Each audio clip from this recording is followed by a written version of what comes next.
नमस्कार साथियों, आप सबका स्वागत है आपके अपने YouTube चैनल हनुमंत गुरुकुलम पर। साथियों, 5 अगस्त 2020 का दिन करोड़ों राम भक्तों के लिए संसार भर में अपार प्रसन्नता का दिन था, क्योंकि उस दिन हमारे प्रधानमंत्री श्री नरेंद्र मोदी जी के द्वारा श्री राम जन्मभूमि में अयोध्या जी में भूमि पूजन हुआ और श्री राम मंदिर का कार्य आरंभ हो चुका है। किंतु जहां एक और संसार भर के करोड़ों राम भक्तों में प्रसन्नता की लहर थी, वहीं कई ऐसे भी लोग थे संसार भर में जो इस प्रकार दुखी हो रहे थे जैसे उनके जीवन भर की जमा पूंजी लुट गई हो। आज की इस वीडियो उन्हीं लोगों के बारे में है, उन्हीं लोगों को समर्पित है। सबसे पहले हम आज थोड़ी सी राम मंदिर के बारे में बात कर लेते हैं। हमेशा जो है जब राम मंदिर नहीं बना था उससे पहले कई सालों तक जो है जो भी लोग थे वो हमें चिढ़ाते थे कि अगर श्री राम इतने शक्तिशाली हैं तो अपना मंदिर क्यों नहीं बनवा लेते हैं, तुम अपना मंदिर क्यों नहीं बनाते हो। तारीख पूछते थे हमसे कि मंदिर कब बनेगा, मंदिर कब बनेगा। जब 2014 में श्री नरेंद्र मोदी जी की सरकार आई तो सब पूछते थे कि अब तो तुम्हारी सरकार भी आ गई, अब तो बता दो मंदिर कब बनेगा। ऐसे प्रकार से चिढ़ाते रहते थे, लेकिन साधारण सा सनातनी हिंदू चुपचाप सहता रहता था, क्योंकि वो जानता था कि समय का पहिया घूमेगा और न्याय मिलेगा, और ऐसा ही हुआ। इतने सदियों तक हमारे जितने भी पूर्वजों ने, अभी जितने भी लोग अभी जीवित हैं, उन सब लोगों ने जो भी बलिदान दिया, जो कुछ भी सहा, उन सब का प्रतिफल जो है 5 अगस्त 2020 को मिला। उन सारे पूर्वजों की आत्मा जहाँ कहीं भी जिस लोक में भी होगी अपार प्रसन्न होगी, और जो लोग यहाँ पर हैं वो तो प्रसन्न हैं ही। आज की इस वीडियो में मैं ये बताने वाला हूँ कि किस प्रकार, जैसे कि मैंने आपको पिछले वीडियो में बताया था आर्यन इन्वेजन थ्योरी के बारे में, तो उसी आर्यन इन्वेजन थ्योरी के आधार पर जो कुछ वामपंथी लिबरल सेक्युलर जो लोग हैं, जो श्री राम को विदेशी और आक्रमणकारी कहते हैं, उनके लिए ये जवाब है। अपनी पिछली वीडियो में मैंने आर्यन इन्वेजन थ्योरी के पीछे ब्रिटिशर्स जो थे और जो वामपंथी थे उनका क्या उद्देश्य था उसके बारे में मैंने बताया। इस वीडियो में मैं रामायण से जुड़ी हुई जितनी भी बातें हैं जिनको मैथोलॉजी मिथक कहा जाता है, उन सारी मिथकों को आज सच्चाई साबित करने वाला हूँ। मैं ये बताने वाला हूँ कि वो जितनी भी चीज़ें हैं, जितनी भी बातें रामायण में कही गई हैं, उनमें से एक भी बात मिथक नहीं है, सब 100% सच्चाई है, सत्यता है रामायण में। रामायण कोई मिथक या कोई मैथोलॉजी नहीं है, रामायण हमारा इतिहास है। तो आज मैं रामायण के ऐसे ऐसे प्रमाण देने वाला हूँ कि जितने भी लिबरल सेक्युलर जो भी रामायण को मैथोलॉजी कहते हैं, जो भी वामपंथी लोग हैं, दुनिया भर के जितने भी जो सो कॉल्ड जो मॉडर्न साइंस को मानने वाले युवा हैं, उन सब की आंखें आज खुल जाएंगी। तो चलिए आरंभ करते हैं। सबसे पहले हम आते हैं रामायण में अशोक वाटिका पर। रामायण में अशोक वाटिका वो स्थान है जहाँ पर माता सीता को रावण ने अपहरण करने के बाद रखा था। अशोक वाटिका का नाम अशोक वाटिका इसलिए पड़ा क्योंकि वहाँ अशोक के पेड़ जो है अधिक संख्या में पाए जाते थे।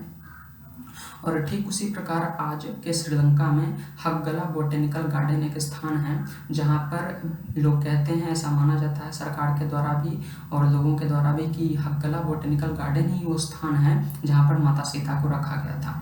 और बहुत ही आश्चर्य की बात है कि हक्गला बोटेनिकल गार्डन में भी आश्चर्यजनक रूप से अशोक के पेड़ जो है वो बहुतायत संख्या में हैं, ठीक उसी प्रकार से जिस प्रकार से अशोक वाटिका में थे।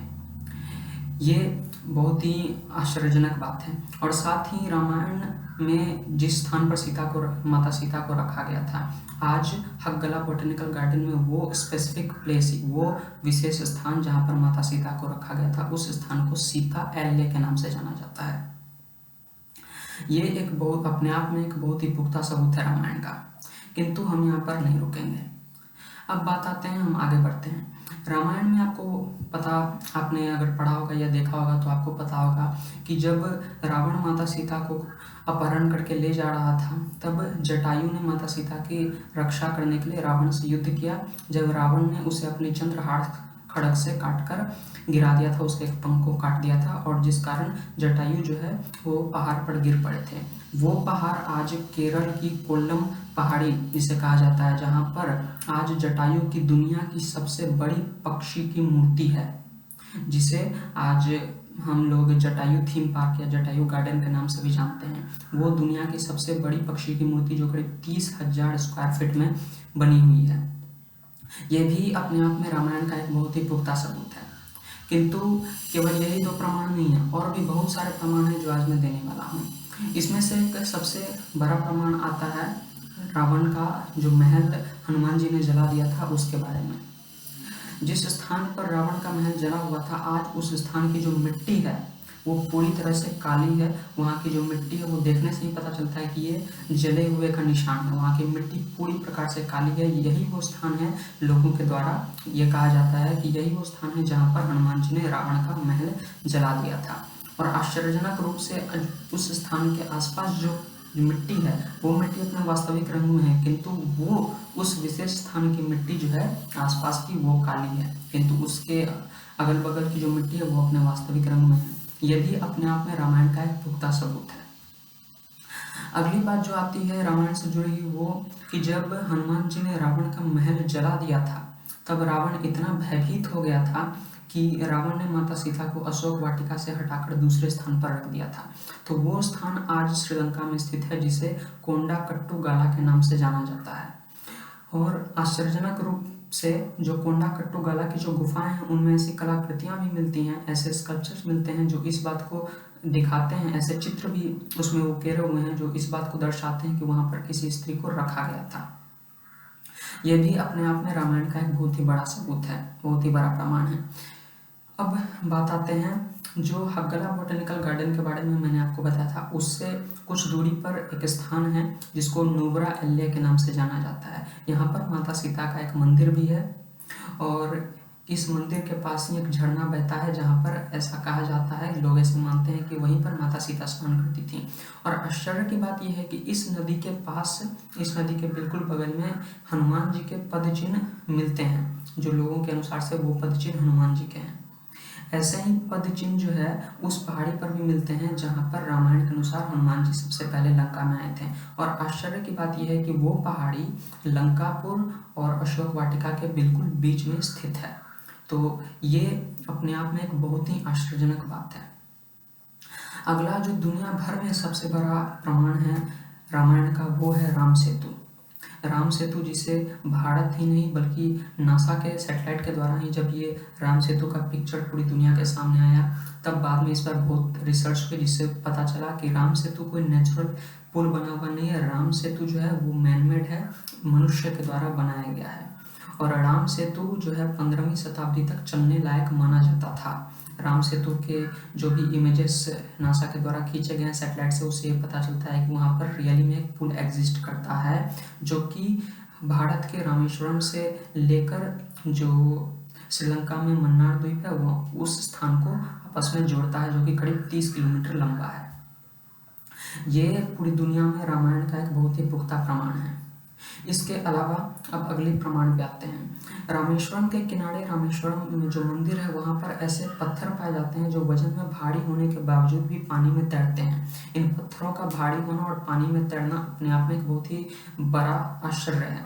रामायण में ऐसा वर्णन आता है कि नल नील जो है जब पत्थर को फेंकते थे तो वो पानी में तैरने लगते थे। इसके पीछे का विज्ञान क्या है ये आज तक जो मॉडर्न साइंस है वो जितने भी साइंटिस्ट है वो समझ नहीं पाए हैं। लेकिन आश्चर्य की बात यह है कि वैसे ही तैरते पत्थर श्रीलंका में मन्नार द्वीप के किनारे भी पाए जाते हैं जो वजन में भारी हैं किंतु फिर भी पानी में तैरते हैं। तो एक ही प्रकार के पत्थरों का जो वजन में भारी होने के बावजूद भी पानी में तैरते हैं, रामेश्वरम के किनारे और मन्नार द्वीप के किनारे पाया जाना इस बात को सीधे सीधे दर्शाता है कि रामायण वास्तविक है, रामायण इतिहास है। और वैज्ञानिक आज तक पता नहीं लगा पाए हैं कि ये पत्थर वजन में भारी होने के बावजूद भी तैरते क्यों हैं। इसका कोई पुख्ता जवाब वो नहीं दे पाए हैं। अगली जो चीज़ आती है वो है एयरपोर्ट से जुड़ी।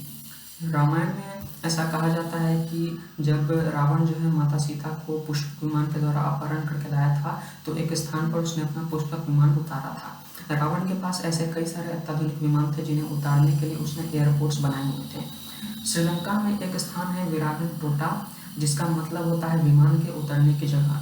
विरागन टोटा में ऐसी कई सारे स्ट्रक्चर्स देखने को मिलते हैं, ऐसी प्लेन स्ट्रक्चर्स देखने को मिलते हैं जिससे पता चलता है कि यहाँ पर शायद किसी विमान को उतारा गया होगा या किसी विमान को उतारा जाता होगा। यह भी अपने आप में रामायण का एक बहुत ही बड़ा प्रमाण है। अगली चीज पर आते हैं कि जैसा कि बहुत लोग जानते हैं, सभी लोग लगभग जानते हैं कि रावण जो है वो शिव जी का बहुत ही बड़ा भक्त था। किंतु बहुत ही कम लोग ये जानते हैं कि रावण ने लंका में, श्रीलंका में भगवान शिव की एक मंदिर भी बनाई थी, एक मंदिर का निर्माण किया था, जिस मंदिर को आज कोडेश्वरम मंदिर के नाम से जाना जाता है।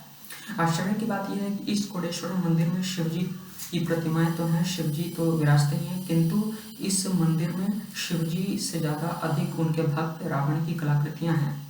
तो लंका में शिव जी का मंदिर होना और उस मंदिर में शिव जी से अधिक रावण की कलाकृतियां होना, ये सब इस बात को प्रमाणित करता है कि रामायण की जितनी भी बातें हैं वो सच्चाई हैं, उनमें पूरी पूरी सच्चाई है। अगली एक बहुत ही आश्चर्यजनक बात आती है, वो है द्रोणगढ़ी पर्वत से जुड़ी हुई। रामायण में ये वर्णन आता है कि जब लक्ष्मण जी को शक्ति बाण लगा था, तब हनुमान जी ने लक्ष्मण जी के प्राण बचाने के लिए द्रोणगिरी पर्वत, जो कि हिमालय की पहाड़ियों में स्थित है, वहां से संजीवनी बूटी लेने गए थे, किंतु उन्हें आयुर्वेद का ज्ञान नहीं था, जिस कारण वो लगभग पूरा पर्वत ही उठाकर ले आए थे। वहां जितनी भी जड़ी बूटियां थी उस पर्वत पर सब उखाड़ कर वो लंका ले आए थे।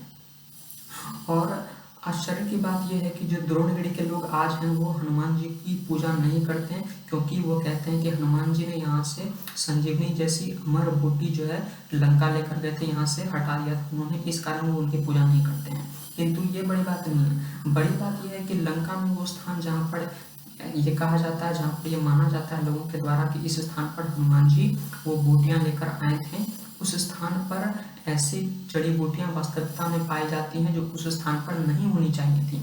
वो जड़ी बूटियां ऐसी हैं जो केवल और केवल हिमालय क्षेत्र में ही पाई जाती हैं। तो हिमालय क्षेत्र की जड़ी बूटियों का श्रीलंका में पाया जाना, वो भी उस स्थान पर जहाँ पर ये माना जाता है कि हनुमान जी लेकर आए थे संजीवनी बूटी को, ये अपने आप में रामायण का एक बहुत ही बड़ा पुख्ता प्रमाण है।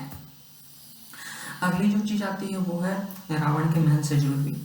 जी हाँ, श्रीलंका की सरकार ने रावण के महल को खोज निकाला है।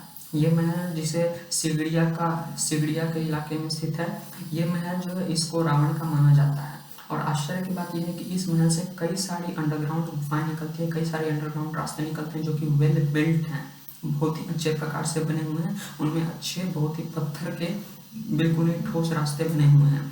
और ये प्रूफ हो चुका है कि ये रास्ते जितनी भी गुफाएं वो मैनमेड हैं, कोई भी नेचुरल नहीं है। और ये गुफाएं जो है श्रीलंका के बहुत ही दूर दूर तक फैली हुई हैं। श्रीलंका की गवर्नमेंट का तो ये तक मानना है कि इनमें से कई सारी गुफाएं तो अफ्रीका तक जाती हैं।